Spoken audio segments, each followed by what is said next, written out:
كل نفس ذائقة الموت وإنما توفون أجوركم يوم القيامة.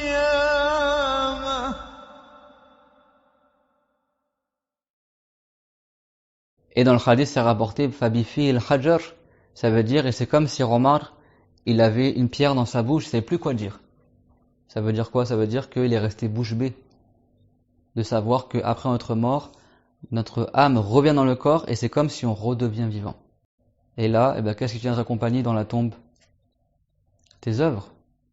Si la personne elle meurt sur la vertu, Dieu lui envoie les anges à miséricorde qui viennent accompagner dans sa tombe, qui sont encore plus beaux que des soleils, et il fait pousser de la verdure dans la tombe et il élargit la tombe du croyant. Même si nous, dans le bas monde, on ne voit pas cela parce que Dieu nous l'a voilé. Alors que le non-croyant, celui qui est mort chargé de péché, celui pour qui Dieu n'a pas pardonné, lui sera châtié dans sa tombe.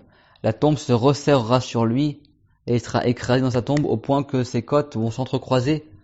Comme il a dit le prophète alayhi salam, hatta takhtalifa atla'uhu. Au point que ses côtes elles vont se croiser, le côté droit il va le côté gauche et le côté gauche au côté droit, il va être écrasé, serré dans sa tombe et ce sera un châtiment terrible. Et il sera brûlé vivant dans sa tombe. Et autre que cela, parmi les durs châtiments qui attendent les gens qui seront châtiés dans leur tombe, que Dieu nous en préserve. Le prophète il a dit Ista'idhu billahi min azab al-qabr. Demandez à Dieu la préservation contre le châtiment de la tombe. Et il a dit aussi Istanzihu min al-bawl fa inna 'ammata azab al-qabr minh. Préservez-vous de vous souiller avec l'urine quand tu fais tes besoins. Ne mets pas de l'urine sur toi-même ou dans tes habits et après ça souille ton corps. Fa inna 'ammata azab al-qabr minh. Car certes, la plupart des gens qui seront châtiés dans leur tombe sera dû au fait qu'ils se souillaient avec leur propre urine. Beaucoup de gens ne voient pas cela comme quelque chose de haram, comme un grand péché. Et le prophète, alayhi salam, il a dit, Bala, bien sûr que si. C'est un grand péché. Également, la médisance et semer la discorde parmi les musulmans, ça, le prophète Mohammed, sallallahu alayhi wa sallam, il a dit que ça, c'est parmi les causes les plus courantes du châtiment de la tombe, même pour les musulmans. Même pour les musulmans, que Dieu nous en préserve. Amin. Il y a une sourate que le prophète il a dit Inna fil Qur'ani thalathina aya tastaghfiru li sahibiha hatta yughfara lah tabarakalladhi biyadihi al-mulk. Certes, il y a dans le Coran 30 versets, 30 ayats qui demandent le pardon pour celui qui les récite jusqu'à que Dieu lui pardonne. Et cette sourate, le prophète, il a dit, c'est Tabarakalladhi biyadihi al-mulk. Et éternellement, sans défaut, celui qui a la souveraineté absolue. C'est le début de sourate al-mulk. 30 versets. Celui qui les récite tous les jours, c'est une cause pour qu'il ne soit pas châtié dans la tombe après sa mort. Tastaghfiru li sahibiha hatta yughfara lah. Cette sourate-là, elle va demander le pardon pour le musulman qui l'a récité tous les jours. Elle demande le pardon, elle demande le pardon, elle demande le pardon au jour dernier, jusqu'à que Dieu, il accorde le pardon à celui qui l'a récité. Hiya al-munjiya. Le prophète il a dit, c'est la salvatrice. Tunji sahibaha min azab al-qabr. Elle sauve la personne du châtiment de la tombe et du châtiment de l'au-delà aussi. Celui qui persévère à réciter Surat al-Mulk. Bismillahirrahmanirrahim. Tabarakalladhi biyadihi al-mulk wa huwa ala kulli shay'in qadir. Alladhi khalaqa al-mawta wal-hayata liyabluwakum ayyukum ahsanu amala. Wa huwa al-azizul ghafour. Tabarakalladhi biyadihi al-mulk. Et éternellement, sans défaut et sans nulle imperfection, Allah Ta'ala, Tabaraka, ay ta'azama an sifat al-makhluqat. Dieu, il n'est pas du tout concerné par les défauts de ses créatures. Et ceci éternellement, Tabaraka, ça désigne l'éternité. Dieu est de toute éternité, sans défaut, sans imperfection. Biyadihil mulk, celui qui a la souveraineté. Ici, yad, ça veut pas dire que Dieu aurait une main. Ça veut dire que Dieu, il possède toute chose. Et la main, on l'exprime même en français dans le sens de la possession. Il l'a entre ses mains. Il possède. Biyadihil mulk, il a al-mulk, la souveraineté absolue. Wa huwa ala kulli shay'in qadir. Et il est sur toute chose tout puissant, Azza wa Jal. الذي خلق الموت والحياة ليبلوكم أيكم أحسن عملا. Celui qui a créé la mort, al-maut, wal-hayat, la vie, liyabluwakum ayyukum ahsanu amala, afin de vous éprouver qui c'est donc parmi vous qui fera les meilleures œuvres. Wa huwa al-azizul ghafur. Et il est le tout-puissant, al-aziz, celui qui pardonne, lui seul qui accorde le pardon des péchés, al-ghafur. Allah Ta'ala, il a dit Alladhi khalaqal mauta wal hayat, celui qui a créé la mort et la vie. Dieu l'a d'abord cité la mort, al-maut, et après il a cité la vie. Pourquoi? Pour montrer l'éminence de cette heure-là qui est l'heure de notre mort. Pour nous éveiller, pense d'abord à la mort avant de penser à ta vie du bas monde. الذي خلق الموت والحياة ليبلوكم أيكم أحسن عملا. Dieu l'a créé la mort et la vie afin de vous mettre à l'épreuve, de vous éprouver et de vous tester qui c'est parmi vous qui fera les meilleures œuvres. أيكم أحسن عملا. أيكم أحسن عملا. C'est qui parmi vous qui sera le plus sincère dans ses prières, dans son adoration à Allah? Qui c'est parmi vous qui se précipitera le plus pour œuvrer dans le bien et se préparer pour ce qu'il y a après la mort? Parce que Dieu l'a créé la mort et il a créé la vie. La mort, ce n'est pas uniquement l'absence de vie. La mort est une créature que Dieu a créée. La mort est une chose que Dieu a créée. Une chose qui n'est pas uniquement l'absence de vie. Alladhi khalaqal maut. La mort, c'est une créature qui viendra à nous inévitablement et on ne sait pas quand est-ce qu'elle viendra. Et il a aussi créé la vie. Et pourquoi il a créé la mort? Afin de nous mettre à l'épreuve. Quand quelqu'un il pense à la mort, alors il sait qu'il va bientôt mourir, que sa vie, ne sait pas combien de temps elle va durer, ça le pousse à choisir la meilleure chose. Si tu sais que toi, tu n'as pas beaucoup d'argent, et que ton argent, il suffira pas pour tout acheter, n'est-ce pas que tu vas choisir d'acheter le mieux avec ton argent et pas de le dilapider? Tu vas faire les meilleurs choix de placement de ton argent pour tirer le meilleur profit de ton argent? Eh ben la vie c'est pareil, si tu sais qu'elle est courte ta vie, tu sais pas quand est-ce qu'elle va terminer, tu te rappelles la mort, eh ben ça te pousse à faire les meilleurs choix dans ta vie. Les savants ils disent, si tu as un choix entre quelque chose du bas monde et quelque chose de l'au-delà, alors priorise la chose qui est en rapport avec l'au-delà. Et combien de fois tu priorises ce qui est en rapport avec l'au-delà et Dieu te facilite après cela ton affaire du bas monde, n'est-ce pas? Et combien de gens, ils priorisent leur bas monde et après ça les retarde sur le sujet de l'au-delà, sur leur prière, sur leur apprentissage de la religion. Je l'apprendrai plus tard. Ou je ferai la prière plus tard. Et il meurt, il a toujours pas appris. Et il meurt, il a toujours pas prié. Et quand tu priorises l'au-delà, Dieu te facilite le bas monde. Dans le hadith Qudsi, c'est rapporté que Allah Ta'ala dit Ya dunya man khadamani fardimihi wa man khadamaki fa'at'ibihi. C'est-à-dire, ô bas monde, celui qui est au service de la religion, alors sois à son service. Dieu l'a ordonné à cette dunya que si quelqu'un se détourne d'elle pour être au service de la religion de l'islam, eh ben Dieu, il lui a servi le bas monde. Il l'aide dans son bas monde. Il lui facilite la subsistance, comme on a dit. يَجْعَلْ لَهُ مَخْرَجًا وَيَرْزُقُهُ مِنْ حَيْثُ لَا يَحْتَسِبُ وَمَنْ يَتَّقِ اللَّهَ يَجْعَلْ لَهُ مَخْرَجًا وَيَرْزُقُهُ مِنْ حَيْثُ لَا يَحْتَسِبُ. Dieu l'a dit, celui qui est pieux envers Allah, Dieu lui accorde une issue à ses problèmes. يَجْعَلْ لَهُ مَخْرَجًا وَيَرْزُقُهُ مِنْ حَيْثُ لَا يَحْتَسِبُ. Et Dieu lui fait parvenir sa subsistance d'une manière dont il ne s'y attendait pas, d'une manière inopinée et impromptue. Dieu lui fait parvenir sa subsistance sans même que lui sache d'où elle vient cette subsistance-là.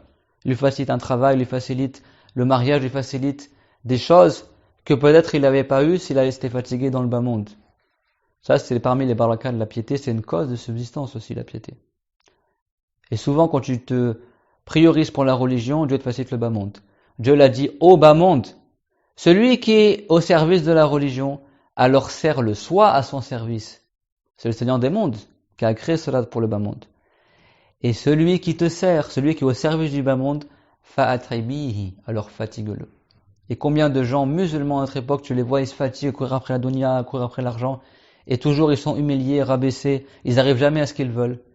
Et des gens qui, eux, ils prennent du bas monde ce qui leur suffit, et se consacrent en priorité pour la religion, sans délaisser pour autant leur bas monde, leur travail, la subsistance de leur famille, etc. Mais ils mettent avant toute chose la religion. Tu vois qu'ils se marient, ils réussissent dans leur vie professionnelle, etc. Parce que Dieu leur donne la baraka.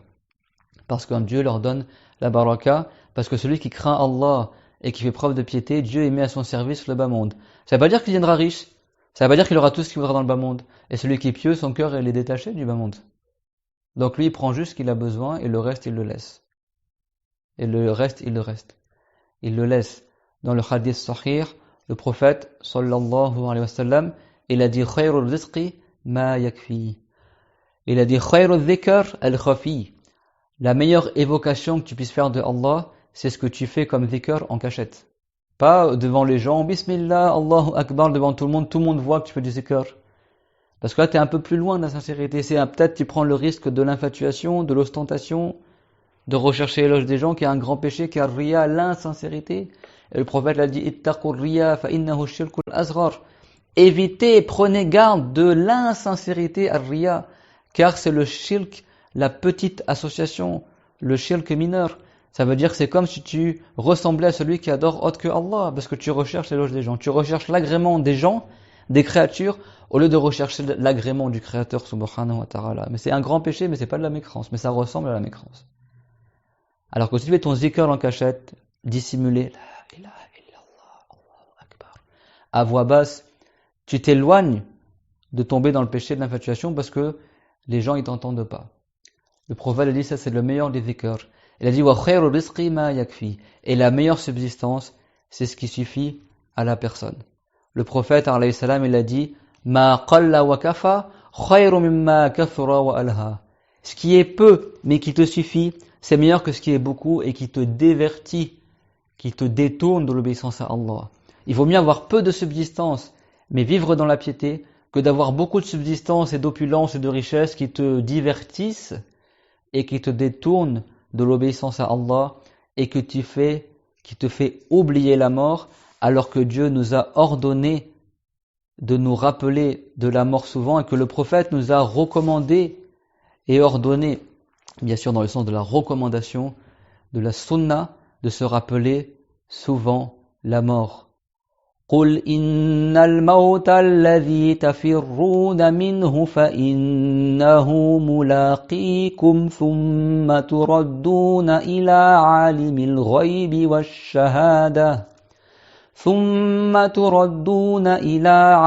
الغيب والشهادة فينبئكم بما كنتم تعملون. صدق الله العظيم.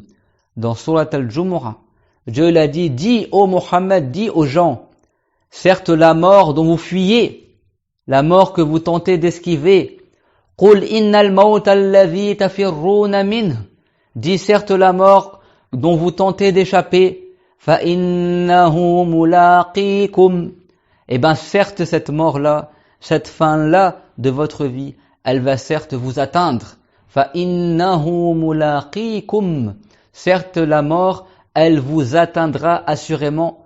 ثُمَّ تُرَدُّونَ إِلَىٰ عَالِمِ الْغَيْبِ وَالشَّهَادَةِ, et puis après la mort, vous serez renvoyés, c'est-à-dire dans l'au-delà, à celui qui sait tout ce qui est apparent, عَالِمِ الْغَيْبِ وَالشَّهَادَةِ, tout ce qui est caché, al-ghaib, dont seul Allah Ta'ala connaît le secret, وَالشَّهَادَةِ, et les choses apparentes.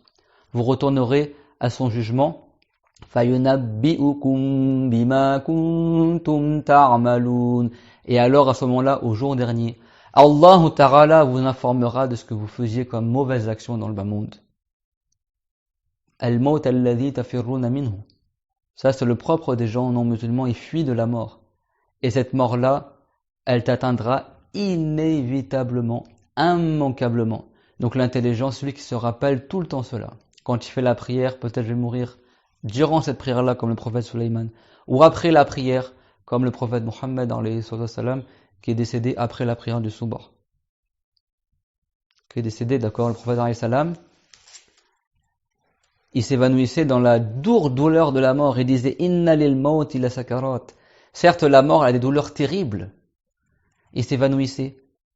Après, il se réveillait, il disait Atouni bil wudu, ramenez-moi l'eau pour le wudu. Il faisait le wudu, après il s'évanouissait à nouveau. Il n'arrivait pas à se lever pour faire la prière. Et les gens attendaient dans la mosquée pour la prière que le prophète il sorte pour faire imam. Et le prophète s'évanouissait dans les douleurs de la mort. Il y a un peu avant de mourir, parce qu'il était malade. Il restait dans son lit pendant environ 14 jours juste avant de mourir. Et il est resté 3 ans malade à cause du poison qu'il avait goûté lorsque une femme des gens du livre avait voulu tuer le prophète en empoisonnant la brebis dont il avait mangé. Et c'était un poison, Moussara, qui tue dans l'heure. Mais Dieu l'a accordé un miracle éminent au prophète Mohammed, c'est qu'il n'est pas mort dans l'instant où il a consommé de ce poison, qu'il n'avait même pas avalé, juste été dans sa bouche. Le compagnon qui a mangé de la brebis avec le prophète, il est mort directement, ce compagnon-là. Mais le prophète, pendant 3 années, le poison, il a resté à circuler dans son corps. Et le prophète, de temps en temps, il ressentait la douleur de ce poison-là. À circuler dans son sang, le poison, comme ça. Pendant 3 ans, il n'est pas mort. Au bout de 3 ans, les 14 derniers jours, il a commencé à devenir très très malade. Très très malade. Au point qu'il est resté dans son lit, il n'arrivait plus à se lever, même pour la prière en assemblée.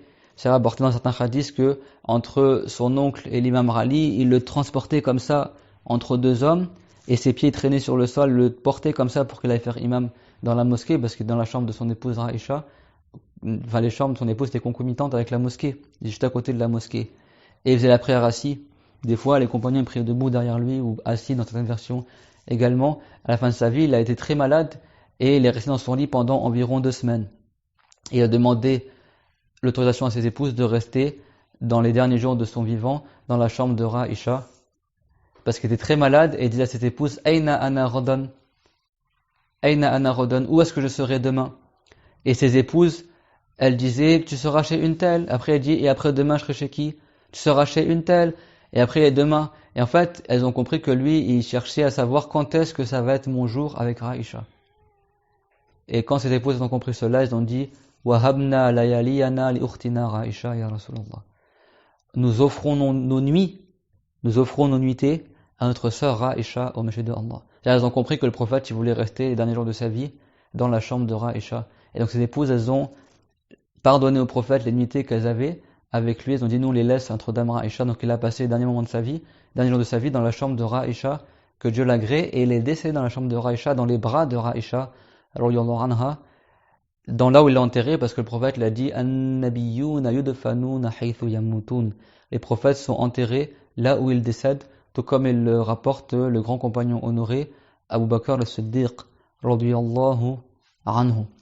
Et donc le prophète, peu avant de mourir, il y avait un rideau qui séparait la chambre de Aïcha de la mosquée. Et les compagnons, ils faisaient la prière du soubor, et comme le prophète n'est pas sorti, il a envoyé Abu Bakr al-Siddiq pour qu'il fasse imam. Parce que le prophète est très malade. Et le prophète, après, il a eu un moment un peu de vigueur, et il a réussi à se lever. Il allait vers le rideau qui séparait la chambre de Aïcha de la mosquée. Et pendant que les compagnons faisaient la prière, il a ouvert le rideau. Et ça faisait des jours que les compagnons, ils n'avaient pas vu le prophète sortir de sa chambre. Comme c'est rapporté dans le Bukhari, dans le Sahih. Il a ouvert le rideau, et les compagnons, ils ont vu le prophète Mohammed, son visage resplendissant et lumineux. Et ils ont dit les compagnons comme si c'était une page du Mus'haf. Comme si son visage c'était une page du Coran honoré. Et le prophète, il a souri. Au point que les compagnons, ils ont été perturbés durant leur prière. Et Abu Bakr as-Siddiq radiyallahu anhu, il a voulu se retirer, se rétracter en arrière pour laisser le prophète alayhi salam avancer pour faire imam. Mais le prophète est tellement fatigué qu'il n'a pas eu la force d'aller pour faire imam alayhi salam. Mais il a souri et il a juste fait un signe à Abu Bakr de rester à son endroit. Anibqa makanaka. Reste à l'endroit où tu lui as fait un signe de la main comme ça, reste, imam reste devant. Et après il a refermé le rideau. Et peu de temps après il est décédé alayhi salatu wassalam dans les bras de Aïcha, Baina Nahliha, ici là, le Nahar et Sadriha, il avait la tête ici, et pendant qu'il était mourant, il y a le frère de Raïcha Abdurrahman qui est rentré dans la chambre de Raïcha, et il avait dans ses mains un siwak, le petit bâton avec lequel on se brosse les dents pour avoir plus de récompense de la prière, que le prophète l'a dit, matharatun lil fam wa marlatun lir rabb, que c'est une purification de la bouche d'utiliser le siwak, et c'est également une cause d'agrément de Allah Azza wa Jal. Et celui qui est mourant, c'est recommandé qu'il utilise le siwak parce que ça l'aide à prononcer de témoignages avant de mourir. Bon, le prophète est sûr de mourir musulman. Et tellement sa bouche elle s'asséchait parce qu'il avait du mal à parler quand le personne elle meurt, sa bouche elle s'achève et il a du mal à parler. Et même les prophètes ils souffrent parce que Dieu il leur accorde encore plus de récompense dans les douleurs de la mort. Et donc quand le frère de Raïcha est rentré dans la chambre de Raïcha, Abdurrahman, rahimahullah, il avait dans sa main le siwak. Et le prophète, il a regardé le siwak et Raïcha, elle a compris que le prophète, il voulait utiliser le siwak avant de mourir. Et donc, elle a dit, je te prends le siwak. Et comme le prophète, il avait plus trop de salive dans sa bouche, Raïcha, elle a mis le siwak dans sa bouche à elle l'a humidifié avec sa salive, et après, elle l'a mise dans la bouche du prophète, elle lui a fait le siwak. Et donc, la salive de Raïcha, radiyallahu anha, s'est mélangée avant de mourir dans la bouche du prophète, alayhi salatu wassalam. Et le prophète, il est habillé avec un pagne autour de sa taille et un châle dans lequel il est décédé, alayhi salatu wassalam, et il était dans les bras de Raïcha en train de mourir, sallallahu alayhi wa sallam. Et après, il a dit, tout comme c'est rapporté dans le Sahih de Muslim, il a dit, Allahumma ar-rafiqul a'la. Il a dit, oh Allah, je veux être avec les compagnons élevés. Ar-rafiqul a'la, ça veut pas dire Allah azza wa jal. Ar-rafiqul a'la, ça veut dire Mikaïl et Jibril. Les deux meilleurs anges que Dieu l'a créés. Jibril, le chef des anges, et Mikaïl, ce sont les deux anges qui vont peser les actes des gens au jour dernier. Allah Ta'ala dit dans le Coran, Wal waznu yawma idhinil haqq. Et la balance au jour dernier, elle sera véridique, parce que c'est l'ange Jibril et l'ange Mikaïl, les deux anges qui seront chargés de peser les actes au jour dernier sur la balance. Donc la balance ne se trompera pas au jour dernier dans les actes. Et donc le prophète, au moment où il allait mourir, il a dit Allahumma ar-rafiq al-a'la. Oh Allah, les compagnons élevés. Je veux être avec les compagnons honorés. Et Raïcha, qu'est-ce qu'elle a dit, comme c'est rapporté dans le Sahih de Muslim? Elle a dit, moi j'ai certes entendu du prophète, sallallahu alayhi wa sallam, qu'il n'y a pas un prophète qui décède sans que, avant sa mort, Dieu, par la révélation, il lui donne le choix entre rester dans le bas monde et entre choisir l'au-delà. Entre rester dans le bas monde et entre choisir l'au-delà. Et elle a dit, lorsque j'ai entendu le prophète dire Allahumma ar-rafiq al-a'la, oh Allah, je veux être avec les compagnons honorés, elle a dit, je pense que c'était à ce moment-là qu'il lui a été donné le choix au prophète Mohammed alayhi salam, et il a choisi l'au-delà. Elle a dit, je veux être avec les anges. Jibril et Mikaïl, et après il est décédé, alayhi salam, et il était dans les bras de Notre-Dame Raïcha, radiyallahu anha, wa sallallahu ala nabiyyina Muhammad, sallallahu alayhi wa sallam. Donc même le prophète alayhi salam, il est décédé. Même la meilleure des créatures, elle est décédée, et chacun parmi nous, il goûtera à la mort.